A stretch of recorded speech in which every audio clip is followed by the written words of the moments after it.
Hey y'all, how's it going? Welcome back to my channel, or welcome to my channel if you are new here. My name is Emily, and on this channel we talk about disability advocacy as well as mental illnesses, having to do with my experiences with being legally blind, having nystagmus, as well as depression and anxiety. In today's video, I want to actually talk to y'all about something different. I want to discuss birth trauma and my birth story and kind of journey with the recovery, because I feel like a lot of people will talk to you about the pregnancy, the delivery, but there's not a lot of discussion about afterbirth or birth trauma, really. I feel like there is a belief that, if you don't have a or if you have a C-section, it's traumatizing, which it is. Okay. I don't know from experience, but I would understand and see, yes, that would be traumatizing. But if you don't have a C-section, you can still have a traumatizing experience. Trauma is something that people experience differently on their own. So two people can go through one experience or the same experience or go through the same event and have different experiences, rather. It's how your brain processes something. And so this is my story. I know I mentioned how it affected me. Also kind of my depression a little bit, but I just wanted to share my experience. It's something that I wanted to write about and talk about. I've written about it a million different times. Nothing felt right. I've had people ask me about it, and I just wanted to share my experience. I think it's important. Like I said, you don't have a C-section to have a traumatic event through birth or even after that, and depending what happens. And so this is my story. If you want to hear more about it, just keep watching. This may be triggering for you if you have had a traumatic birth experience. So if you want to skip over this video, I totally understand.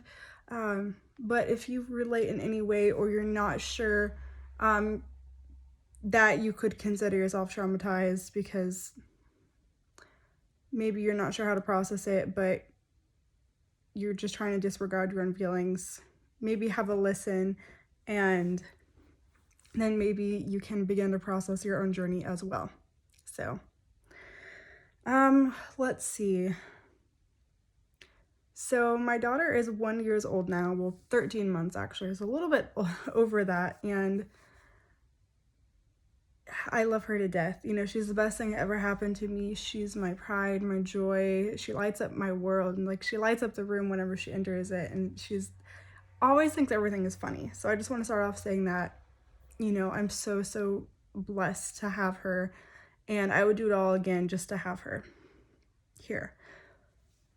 But it was hard. I knew when I was pregnant I wanted to have a natural birth, so unmedicated birth. I didn't want to have it in the hospital. I have white coat syndrome, and some people may believe it's real, some people may not. But basically what it is, it's it's something that happens due to anxiety, and it's like the fear of doctors, basically. So anytime I go to a doctor's office, my blood pressure skyrockets. 120 over 80 is average. Mine will be like crazy. I can't even think of an example right now, but it's ridiculous. And so I didn't think that was good for me to always be having high blood pressure and anxious and stuff and uncomfortable with the doctors, and have my baby then experience that too, because any your hormones and stuff affect the baby. And I was like, you know what, I don't want to do that. My sister happened to be a doula, and she had 2 unmedicated births and then a third one when she was a surrogate. So I knew that I would have support. So I kind of want to preface that. I will also say that I didn't think I've ever dealt well with pain. I got my ears pierced, just the one hole, I fainted. No joke. I got a tattoo. I didn't faint during the tattoo, but after, whenever someone was putting the cream on it, because it was on my back, I couldn't reach it, I passed out. because it hurt when they were like touching it. So I haven't dealt well with pain, and I was scared of that, yes. And I think everyone has that natural fear of birth and what it's going to be like and kind of the unknowns. And, but I kind of knew that I didn't know what was going to happen, you know, around doctors in the hospital, being so afraid and anxious. And I just didn't want that to negatively affect the baby. So I was like, let me suck it up and let me go tour the birth center. So I toured a birth center, and they took my blood pressure, and it was completely normal when they took it. So that just tells you like how comfortable I guess I was in the birth center. And they have midwives. I also had a doula. And they also, like, they have a doctor that kind of oversees them. So like if there was an issue, they could call their doctor if they needed to, and the doctor would make a recommendation. Or I can go see him if I needed to. But the midwives were, you know, like the actual caregivers and stuff. And who were there for the delivery as well as the doula. So, my water broke when I was 40 weeks, like the morning of. And the night before, my blood pressure had skyrocketed so high. And the weeks leading up to when I was 40 weeks, like at 37 weeks, my blood pressure was getting really high. And I had so many tests. I peed in a cup like every single week. It was crazy. It was annoying. I took my blood pressure multiple times a day. It was so annoying. They basically put me on bed rest 2 weeks before because I kept testing that I didn't have preeclampsia. I didn't have protein in my urine. There were some other things. The only thing that was wrong was my blood pressure. Like everything else was fine. I felt fine. It was crazy. So anyways, they were like, just go to bed. It could be your body preparing for labor, or it could be something else. We'll talk in the morning. So my water breaks at 4 a.m. And I called my mom, I called my sister, and then I called the midwife on call, and they're like, oh, just go back to bed until you can't like sleep anymore. Rest up now, because now that your water broke, like your body should be preparing for labor. You will probably be in labor for a long time. You're a first-time mom. So I'm like, okay. So because I had like contractions didn't start. That was right after my water broke. I got up to pee and I stood up, like I rolled out of bed, just stood there, and I was like, and then it just broke all over the carpet, dripping. I go to the tub. I'm standing in the tub, and it's just like, yeah. So I wake up my husband, and he was like, okay, well, I don't know what to do. Like, can I, like, do you need anything? And I was like, no, just go back to bed. They think that I'll just be in labor for a while. We'll try to labor at home as long as possible. Y'all, I go downstairs. I think I like get some water or something. I don't know. And then the contractions started, and oh my gosh. They, like, the first one was like, okay, that was weird, you know, like, so when I'm on my period, I only ever get back cramps. I don't ever get front cramps. I've never known what that's like. And I also have ovarian cysts, and my cysts have never hurt. And doctors were always surprised because I had like golf ball size cysts on, like both ovaries. But they would never hurt. So anyways, I say that because like with contractions, they started on my back and wrapped around to the front, which they're supposed to, but I didn't know what that front pain was like. It was intense. And so they started hard and they started fast. Like, oh my gosh. So not even 5 minutes later, I was like, I can't lay down. I tried to lay down, and nothing was it was all too painful. So I was like walking around, and then I figured out I had to like lean forward and put my hands like on our island in the kitchen and just lean over. I was in so much pain. I had like a birth ball. I couldn't sit on there. It was crazy. And then so I told them no, contractions are starting. And then not even 2 hours later, I texted my sister and I was like, I don't think I can do this for 12 hours. I think I need an epidural. Which I didn't want that either because I was trying to avoid it, right? I didn't want to do Pitocin, epidural. I was trying to have as much like unmedicated birth as possible. So, and that's no judgment for people who do that. Like at that point, I was like, I don't think I can do this. I think I need this epidural. It was so bad. I like couldn't breathe very well, which I know, like, sure, my doula helped me with all these like breathing techniques and stuff before, but it was hard to think straight. And like I was on the phone with like the midwives, and they were trying to talk to me, and I couldn't talk, and so they're like, okay, where's your husband? So he takes the phone, and then I start throwing up, which apparently is normal. But that's supposedly happens when you're like either close to transition or you've already transitioned, which is like when, so the point of transition is whenever you are pretty much about ready to push your baby out. So let me just tell y'all, my water broke at 4, and they're like, you'll be there a while. This was my first pregnancy. So not even 2 hours later, I was throwing up. And my sister was like, yeah, if you want the epidural, fine, but you might want to just go to the birth center and get checked out, because if you're too far along, like if I went to the hospital, they'd have to check me in, do all this paperwork, yada, yada, yada. It may be too late to even get the epidural, so I might as well just stay at the birth center, which is what I wanted in the first place, you know? So they're like, okay, we can get to the birth center at 7:45. And I was like, I need to get there now. It's like 7 a.m. And they're like, well, no one's going to be there till 7:45. Like, I can come right now, but we can't get there until 7:45. I was like, oh my gosh. Okay. So, and everyone, like my mom, my husband, my sister were like, you know, if you want the epidural, fine. I support you. Whatever you want to do, we will be there for you. So, and it was weird. I reached a point where I couldn't talk, so I was in transition at this point. On the way to the birth center, I had a bucket. I was throwing up, and it was like yellow. It was like whatever that stomach stuff is. Anyways, I didn't have any food in me.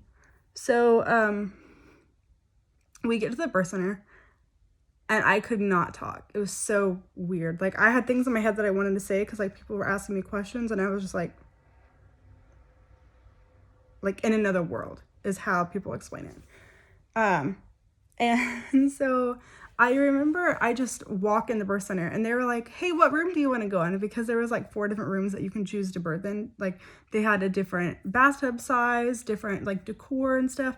And I just walk in the first room I saw. I was like, shut up. Like, you know, I was in so much pain, you know, throwing up. I felt like I couldn't breathe, which I could, but I was just like, oh, they hurt so bad, which was a given. And they checked me, and the midwife was like, there's no cervix. I was like, okay. I said, what does that mean? Which I did talk. I said, what does that mean? I think my mom was like, oh my gosh, or something like that. Because my mom was there, my sister, my husband, my best friend was on her way. So was my mother-in-law. Oh yeah, I called her. Well, I texted her at like 4 a.m. I said my water broke. She said, okay, we're on our way. And they were like 6 hours away. I think they got there in like 5 at 4.5. It was crazy. Anyways. So I said, what does that mean? My mom was like, she said, that means you can push your baby out. And in my head, I was like, I do not know how, like, oh my gosh, I don't know what I'm doing. It just hit me. And like, I had done a birthing class with my doula. My husband and I did. I was prepared. I watched a million different videos, birth stories, documentaries, all sorts of things. So like, I knew before, but in that moment, I was like, I don't know what I'm doing. I can't do it, you know? But I didn't have a choice. It was too late for the epidural. She was right there. Like, I walked in at a 10. So, and I got there at like 7:45. That was crazy fast, apparently. And with contractions, your body just like pushes for you. The contractions is like basically your body's naturally pushing your baby down further.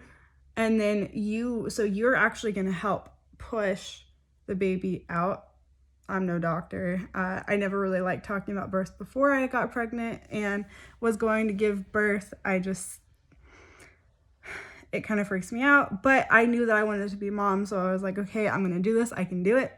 I prayed a lot and I did do it. She's here, but I pushed forever. Like, she wasn't born until 12:03 p.m. that day. And remember, 7:45, she was ready. She was right there. And I remember they were like, hey, put your hand down there. You can feel your baby's head. And I was like, I don't want to. I want her out. Like, I don't want to touch it. Like, I don't want to stick my hand in there. I want her to be out, you know? It freaked me out. But pushing was, I can't even explain it. And if you've been through it, you know, like, it was so painful. And we used different tools to help me push. I tried to do it in the bathtub, which is like a giant jacuzzi, but I found that it was hard to actually push. What I found that helped me most is having something to push against, like resistance. And so there was a tow rope, which is essentially like you're holding on one side of the rope, and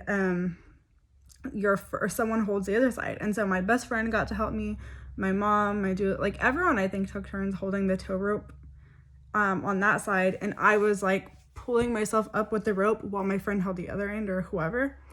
And so as you're pulling yourself up, you're pushing the baby out. And that was weird because they were like, you're not pushing correctly. Apparently there was a right way to push. Like, you have to push like you are pooping something out, like, which I did not know. Sounds gross, but if you're watching this video, then you are prepared to hear gross things. I'll probably put a trigger warning in the description because, hello, we're talking about gross things and possible trigger warning.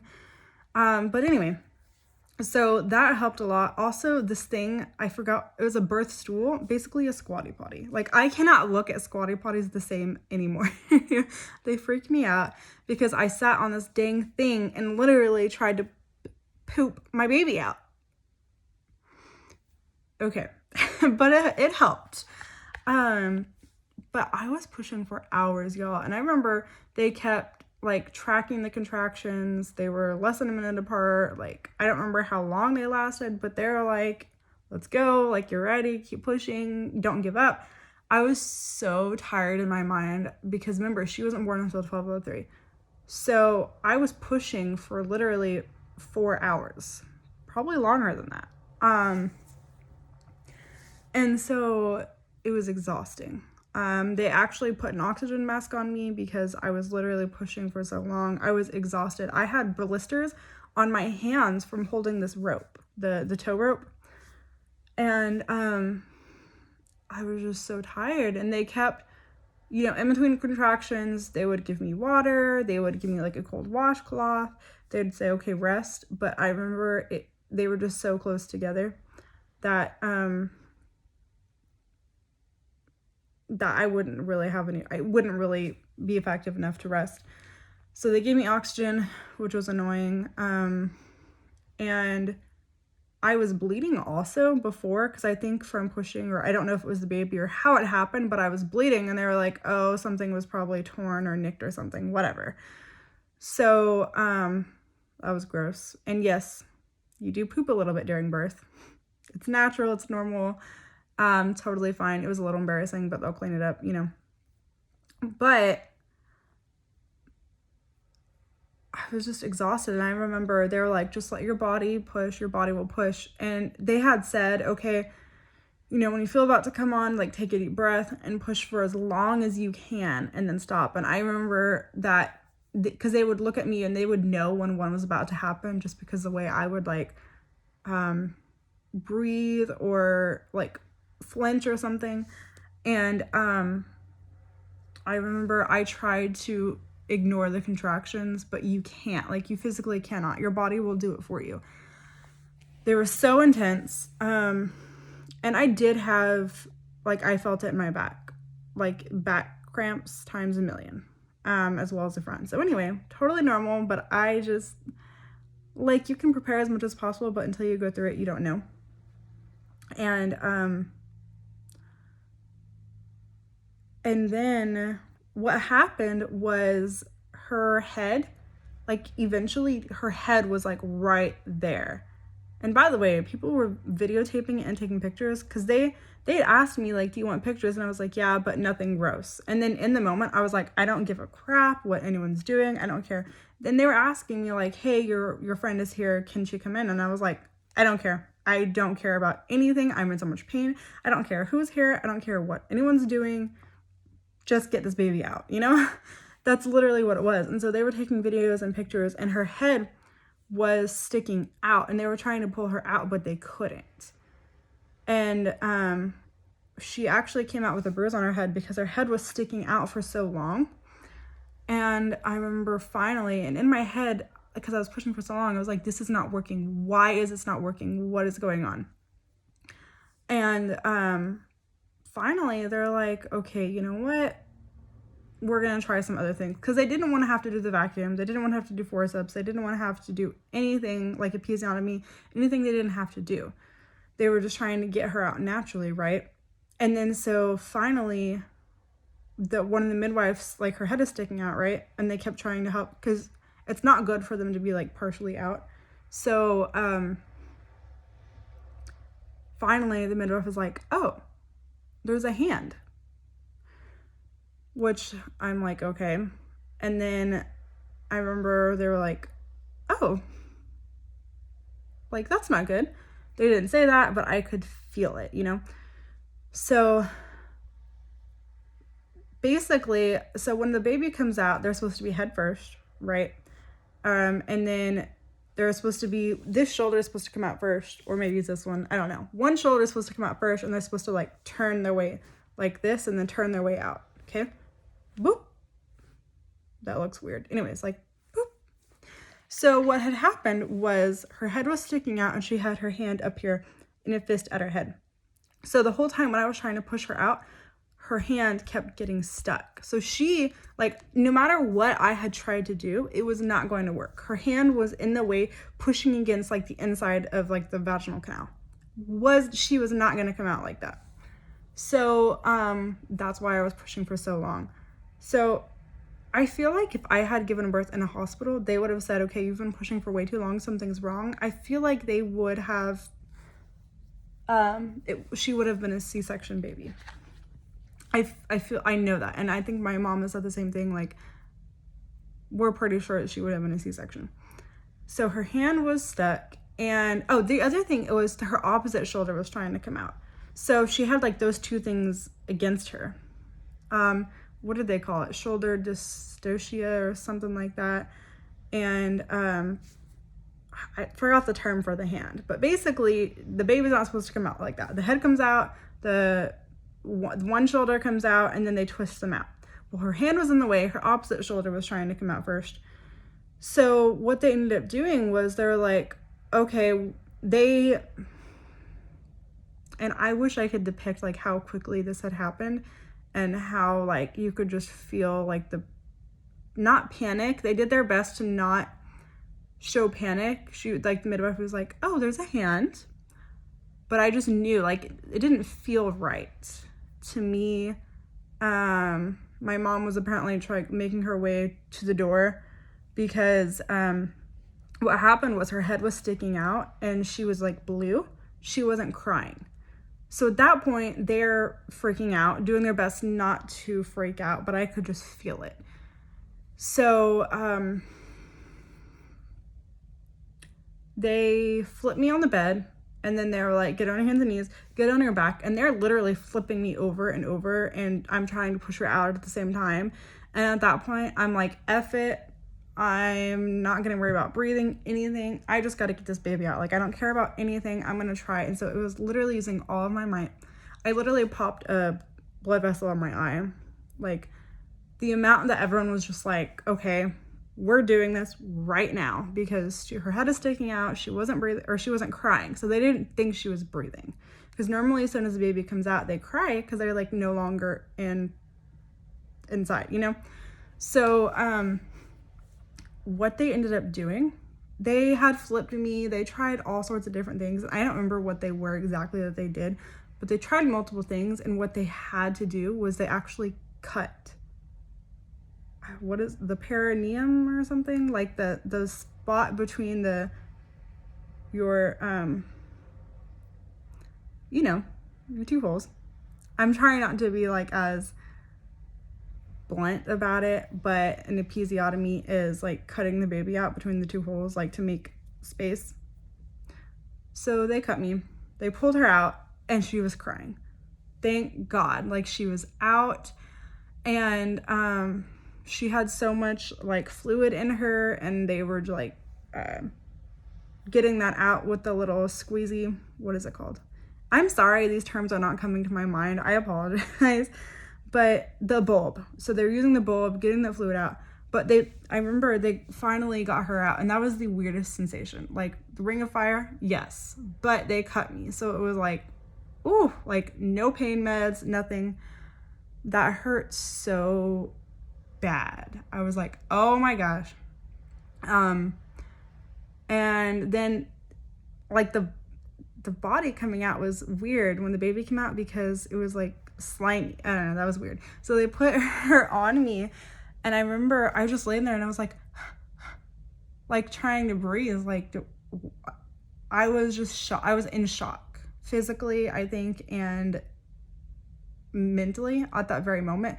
And I remember they were like, say something to her, and I was like, hi Aubrey, like that's my daughter's name, and I was just like, hi, oh my gosh, like we did it. We had finally done it. She was there, she was beautiful, she was perfect, she was on my chest. Everyone else was crying in the room. I didn't cry because I was literally in shock. We had just gone through so much. She was born at 12:03. She was 8 pounds something ounces, almost 9-pound baby. We did it. But no matter how hard I had tried, she wasn't going to come out with extra help. And they literally had to do that to save her. I understand that. I'm okay with that. I know that if I had given birth in a hospital, she probably would have been a C-section. But at that time, after she was born, I didn't know that they had to cut me. I just know it hurt like insane. And they're like, well, honey, we had to cut you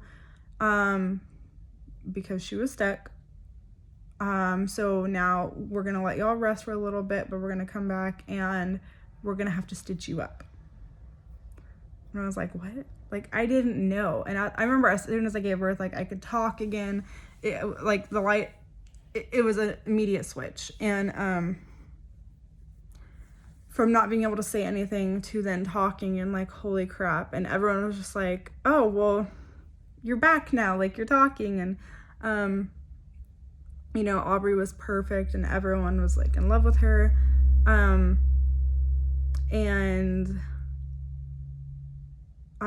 I was bleeding a lot, so they did give me Pitocin after. I didn't like hemorrhage or anything like that, but they wanted to give it to me to help. Because of like what we had just been through and everything. And trying to think. So I was like, okay, they're gonna stitch me up. That's crazy, but okay, whatever. So what I didn't know was that they were going to put a shot in my vagina. That may not be the exact place they put it. Forgive me, there's a lot of different parts down there, but they were literally putting a shot down there so that they could stitch up like the space in between, you know, down there. Okay, so I'm holding my baby in my arms, right? And of course my husband is there and everything. And they're like, okay, I'm sorry, this is gonna hurt. Just hold your baby, focus on her, you know, she's here with you. Y'all, I thought I screamed the F word when they gave me that shot. Apparently I didn't scream it as loud as I thought I did, but I did. I was like, F, you know. That was the worst pain I've ever felt in my entire life. The shot, like literally. No. So then they stitched me up, and when they did stitching, that part didn't hurt, but I could feel it. It's like pulling your skin. I can feel the pulling, but it didn't hurt. I don't know how to explain that. It was like a numbing shot. And I was like, oh, I can feel that. Like, I was in the most pain I've ever been in my entire life. I cannot explain it. That hurt way more than actually giving birth. And she was like, oh, well, I can give you another shot. And I was like, nope, I'm good. Nope. Mm-mm. And I was mad. I was like, oh my gosh, I hate this woman right now. And I didn't hate her. Like, I loved the midwives. Like, there were 2 midwives there. One of them was my favorite. The other was my sister's favorite. I won't say who is who, but I love them both. I loved everyone on my team. I wouldn't have made it through without every single person there. I don't regret any of it, but that was the most excruciating thing I've ever been in my whole entire life. And it didn't really hit me. Like, in the moment, it was intense, and I knew that something was wrong. And then afterwards, like, everything kind of hit me, you know? And I remember, like, that was so much pain. And I remember they gave me, like, these Depends or underwear with, like, ice packs in it for down there, which was insane, walking around with, like, a heavy, like, you're walking around with a diaper that's heavy. Very weird.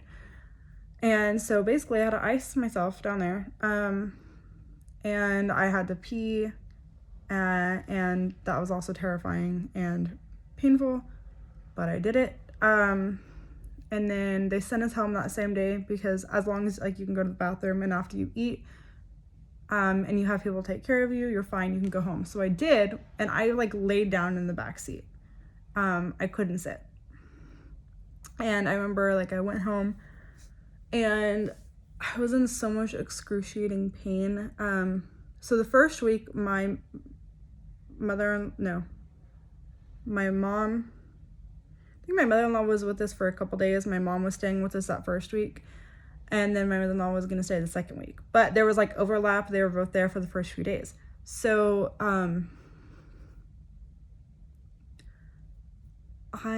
we go home, and we're just kind of in shock, like, wow, we're parents now, like, we have our baby here. Now we need to, like when you're a first-time mom, everything is scary, right? And she still had all that fluid inside her, and we had to make sure that she wasn't gonna, like, choke on it, you know?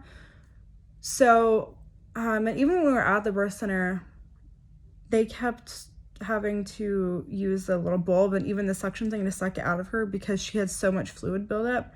And it was scary. Like, we thought she was choking, you know what I mean? And so they had to get it out, and that was scary. And I was in so much excruciating pain, I couldn't sit up. I literally had to just lay down. And whenever the baby was in our room with us, she kept having, like, this fluid buildup, and we were trying to, like, quickly jump up and, like, get it out, you know?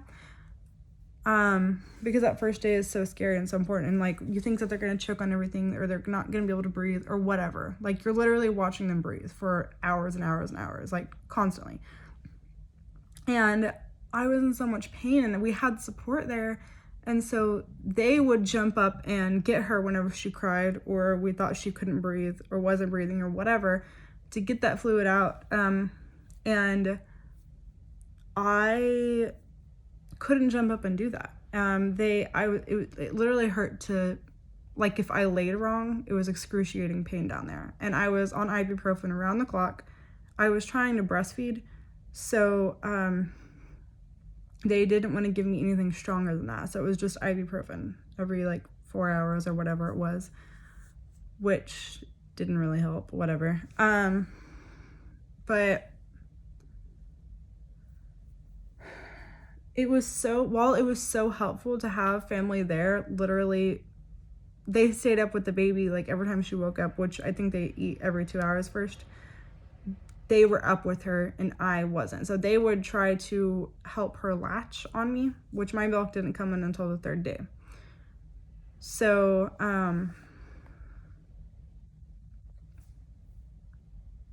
sorry, this is going to be a very long video. I apologize in advance, but it's just important to talk about. And so I was so thankful to have them there, but at the same time, I was in so much pain physically and mentally. I remember that those first, like, few days, I was having flashbacks. Anytime I tried to close my eyes, I was having flashbacks to the birth, and I could, like, feel the pain all over again. I could see everything. It was like I was right back where it was, and so I didn't want to sleep, but I had to. I had been awake for, like, over 24 hours at that point. So, and I know now that that's like a PTSD thing, that may be normal. I don't know. But I didn't want to sleep. And that, like, I couldn't sit up for 2 weeks. It hurt so bad. But the first few days, the first week were the most painful, like, and excruciating. And if I'm being honest, I knew I was a mother, but I didn't feel like I was the mother I should have been because I couldn't jump up to get her. And part of me is like, you know what, I should have just pushed past it and done it for her. But we had help and I couldn't do it, but at the same time I was like kicking myself because I didn't feel like a mother that first week. Like I was, but you know what I mean? And I was trying to breastfeed, and so when Aubrey came out, she had a bruise on the top of her head from sticking out.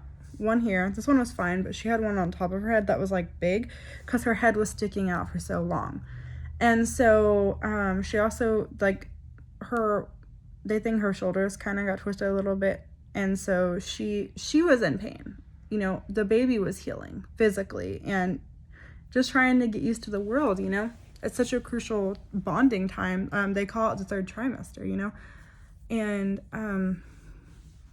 she wasn't latching. We went to postpartum visits, myself and the baby at the birth center. We saw 3 different lactation consultants, and she wasn't latching. And people would tell us, oh, just give it time, give it time, give it time. She will. And they thought that part of it was her head was hurting, like her bruise, because she could latch better on one side than the other. Well, I didn't want to be lopsided, you know, more so than like your breast naturally, like one bigger than the other. But we kept trying, and even when she would latch, she would only latch every once in a while. I tried so hard. I really wanted to breastfeed for as long as I could. So, but it was frustrating because when the baby is hungry and crying, like, they're just going to cry until you give them food, right? And so when we were trying to breastfeed, it was like, okay, she's not latching in this position. And I remember, like, people would come over and physically move my breast and help, like, squeeze it a certain way, help move the baby, because remember, it hurt to sit at a certain angle or to even lay at a certain angle because it puts pressure down there, and because of like the stitches and stuff. And basically it was exhausting. So she was eating every 2 hours. I think it was 2 hours at that point. And someone else had to wake up with me, help make the baby latch, and it would be like, okay, she's not latching at this angle, go ahead and move this way, and it hurt so bad, but I did it anyways because I'm going to feed my child, you know? I'm going to do it. And I wasn't producing enough milk. It was just what is that called? Like right before your milk comes, you have like that stuff you can squeeze out. Anyways, so we had to do that and then supplement with formula. And so whoever got up had to help try to breastfeed at that point, then give the bottle, get the baby back to bed, and then I was trying to pump to help prepare for my milk coming in, just sitting on the pump for however long at a time. And by the time that was done, we fall back asleep. It was time to get up again and get the baby ready to breastfeed or to try. But she was crying because she couldn't latch. She was getting mad. I was getting frustrated because it wasn't working, and I just wanted to soothe her, and I was exhausted. Literally, women who breastfeed, I have so much respect for. I don't know how y'all do it. Kudos to y'all. But it wasn't working. Like I said, I saw 3 different lactation consultants, but it was frustrating for her, frustrating for me. We were both trying to heal at the same time, but I was trying to like do what was best for her, you know? And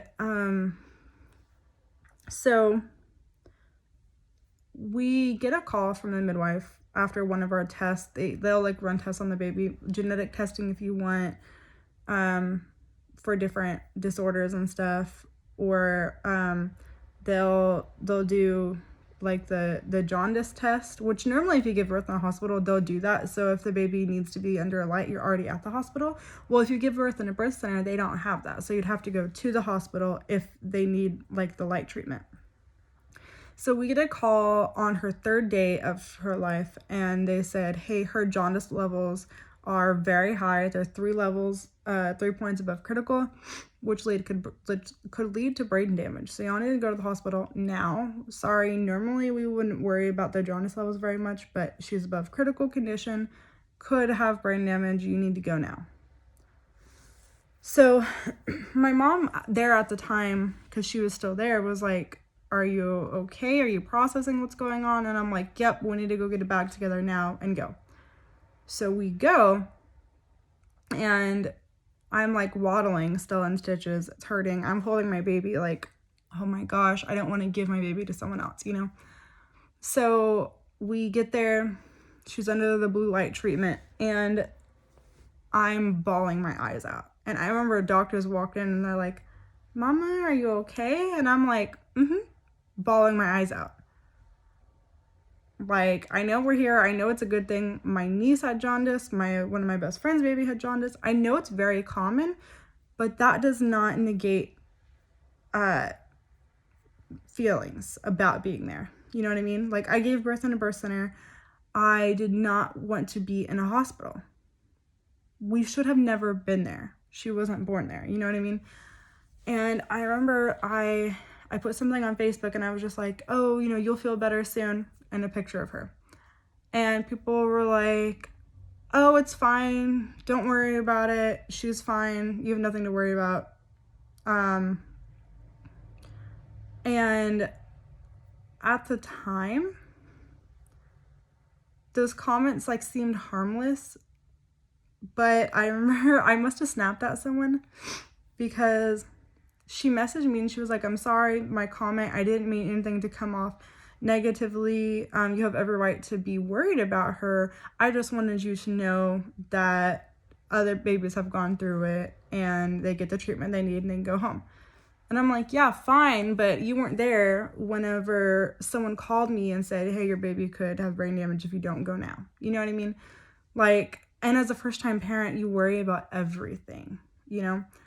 They turn their head and like you worry, you know? So, and okay, so we had the breastfeeding issue going on. They said, and we had a bed in the room, thankfully, and my husband could stay there too. We ended up staying 2 nights, which I'll get into in a minute. But like the bed was so uncomfortable. I was still in excruciating pain.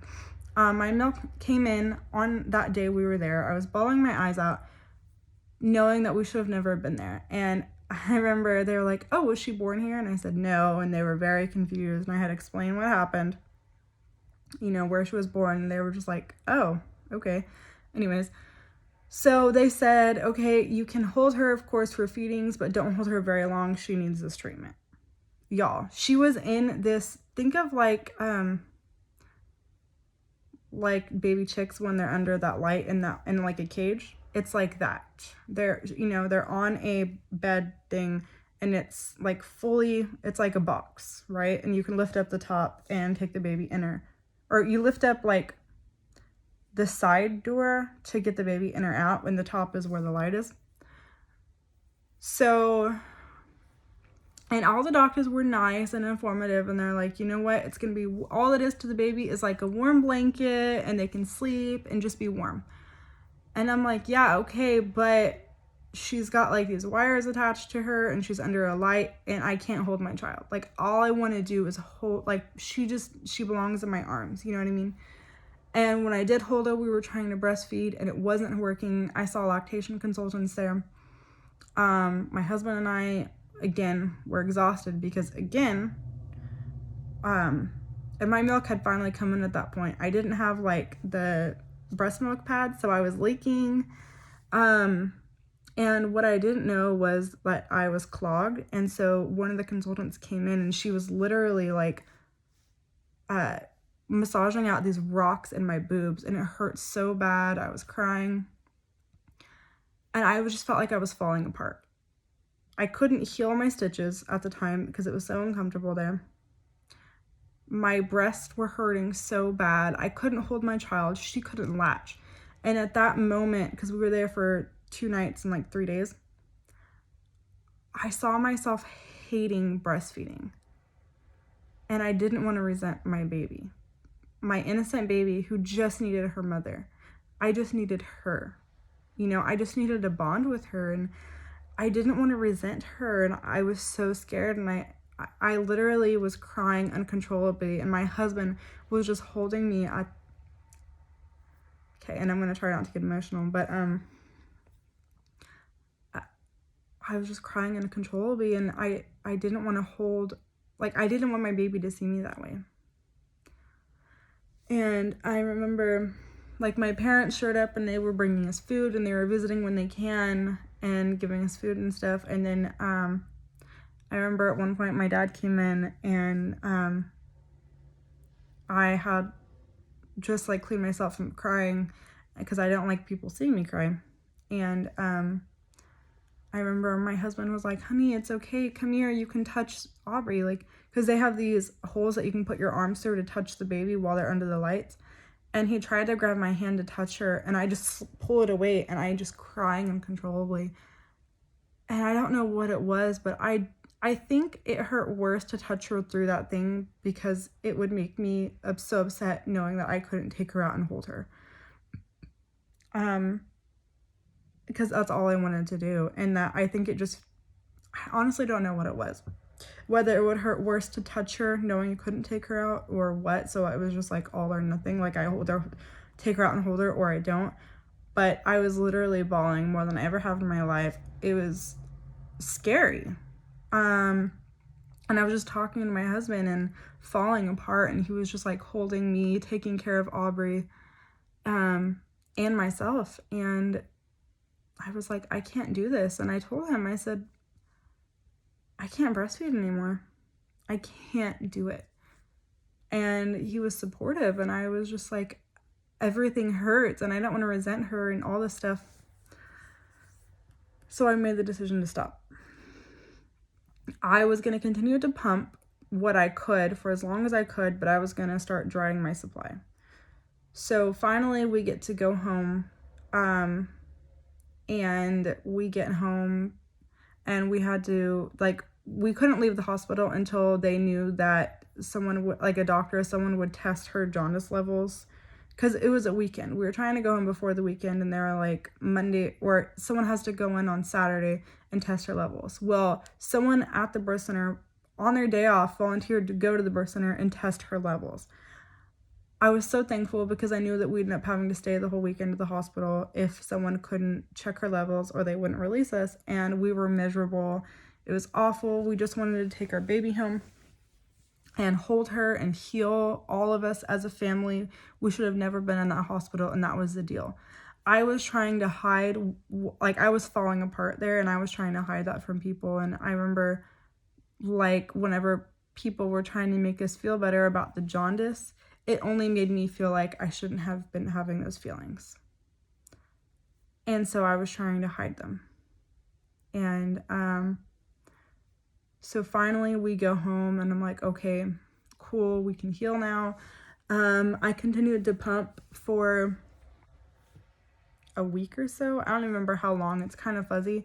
But I remember, like, I slowly just pumped less and less. And then I was able to, like, finally after 2 weeks, I was able to sit up. Thank God. You know, and I was holding Aubrey. Like, I was starting to begin to feel like a mother again. I was still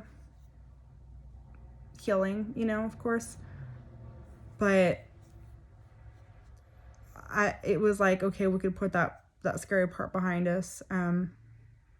And Aubrey's bruise was healing. She was just being a baby, you know? And I know they had said when we left the hospital, I don't remember who said this, but people would just say, you know, you'll see that she'll be a different baby. Because, like, after she got the treatment. Because the other thing with jaundice is it makes them so tired. So, which was true, because before that, remember, that was her 3rd day of life when that started. She would just sleeping all the time. And I remember even when we were trying to feed her, we had to wake her up to feed her. Like, kept trying to keep her awake while she was eating. And that's the issue with jaundice, is that if you're tired to eat, you can't eat and get stronger, so you're just weak and you don't get better. So and the other thing that we were told is that when babies who come out bruised have a harder chance of breaking up like that blood, or like it makes them more likely to get jaundice. Like, they're pretty much guaranteed to get it. She just had it worse. So her levels were clear, she was healed. We were so thankful we could just bond. And so that's what we focused on, you know. We bonded. She was the best baby ever. Like I said, she's 13 months now. So she's still a baby, but she's not my newborn anymore, you know. She's so sweet, and we have a great bond now. But I remember it was hard because I was still processing everything that happened. And after the birth, it was just kind of nonstop. Like, everything that happened in there, and then after having to go to the hospital and trying to push all those emotions aside. And I was having, remember, flashbacks at the beginning. And I stopped having flashbacks, but I was so traumatized physically down, like in my vaginal region. It was like, I didn't want to be touched. I was terrified of being ripped open again. I know I was cut before, but I was terrified of being ripped open. I was bruised internally for 10 months. Literally, I was literally bruised inside, which makes sense. Her hand, I don't know if it, like, the fact that her hand just being pushed forward so for hours created a bruise, or if I had scar tissue.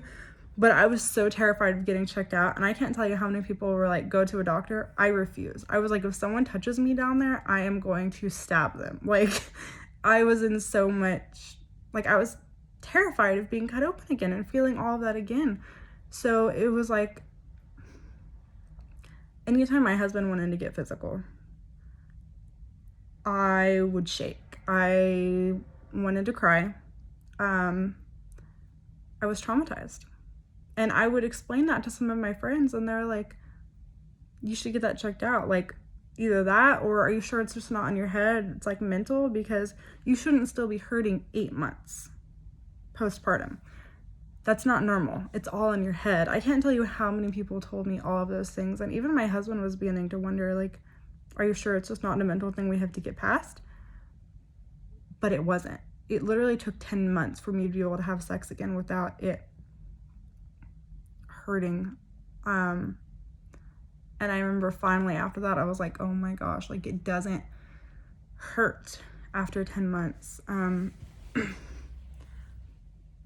But when I tell you I was literally traumatized, it's so true. And another reason that I know that I was is, when was this? Last month in January, like, so like a year after she was born, I was looking back at Time Hop, which shows you pictures, you know, from like a year or years past on that day. And there were pictures of her in the hospital. And I will say, like, right after the birth, people had shown videos and pictures that they had taken. And I was like, I can't look at them. I can't do it. And I eventually did. And you know how before I said I didn't want any photos or videos of anything gross? Well, someone took a video of the moment someone put Aubrey on my body, like whenever she came out. And I'm so thankful it's there, because now I know, like, the first moment that I saw her, the first thing I said to her, that's on video. And for that, I'm thankful. But anyway, I couldn't look at those videos or photos for the longest time, because I would just like get chills and just like want to hide, you know what I mean? And so a year after she was born, the day that she was in the hospital, I saw photos, and I was instantly taken back into that hospital, and I was crying all over again in that moment, looking back at those photos. I was overwhelmed. And at that moment, I realized I'm still traumatized. Because the thing with trauma is it's the way your brain processes something. And if you're able to talk about something, the way my therapist described it was like, if you're able to talk about something, it's okay to have feelings that are tough from something you've gone through. But if you're unable to, if it's overwhelming and you're unable to control or consider a moment, how did she explain it? Without it overwhelming you, then it's fine. But if you're not able to think about something as events that happened, that you're overwhelmed with emotion that's not in your control, like me crying all over again and thinking those thoughts again and feeling those things that I felt then, your brain has not processed it correctly. And that's trauma. And that was me. And just because I didn't have a C-section doesn't mean that my feelings weren't valid. And me pushing them away and didn't help. And me trying not to process it didn't help. And so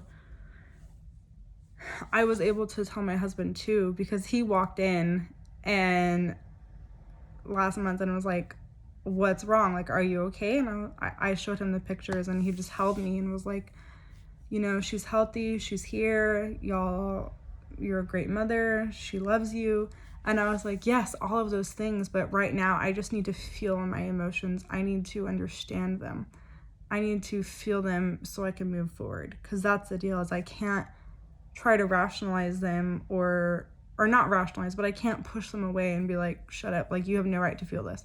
I had every right to feel all of those things, and I finally did. And I was able to talk about it with my therapist and kind of go through some trauma-based therapy. And after what we'd been through, I had kind of said, you know, one and done. Like, I don't think I could ever have any more children. But I want Aubrey to have a sibling. I want to, you know, I just want her to have another kid, you know, and I want, now that I've had one baby, I feel like we know a little bit more what we're doing, like, because before you have no idea what you're doing, you're just trying to keep the baby alive, because everyone says, like, everything is, like, a hazard, you know what I mean? And I want to experience that again, now that I've done it once, you know? But I'm terrified of going through that same experience again. But I would like to have another kid sometime, so I know that I need to go through this trauma therapy because you know, I want to heal. I want to be able to just take a deep breath and go through it and say, okay, we can do this, you know. I'm finally at a point where I can, like, if I want to be physical or I want to be touched, not even in a sexual way, but like before it was like even a hug or something it was just scary, you know? So I'm able to process it now correctly and think about what happened, but I just feel like it's not talked about enough of, you know, trauma that can happen in any event. You can go through something and your feelings are valid, even if that you think they are not, or someone else tells you that they are not. They are, and they need to be felt. They need to be understood so that you can move forward. You know, this is my story, and I'm just sharing it in the hopes of, you know, there's someone else out there who needs to understand that or had a similar experience. You know, let me know. I think it's important, and I'm so, you know, I love my baby. We have like such a special bond, and you know, she's happy, she's fed, she's really tall. She is the happiest baby I know. She thinks everything is funny, which then makes me laugh, so then we're both laughing, and like she's such a joy to be around. And I'm so thankful for her, and I wouldn't have been able to do it with anyone on my team, without anyone on my team, and I would do it all again. Will I have another natural birth? I don't know. I already had like such a traumatizing experience. Could it be any worse than that? I don't know. But anyways, I'm sorry this was so long. If you've made it this long, thank you. If you have any questions, comments, concerns, want to share your experience, please leave a comment down below. But see y'all later.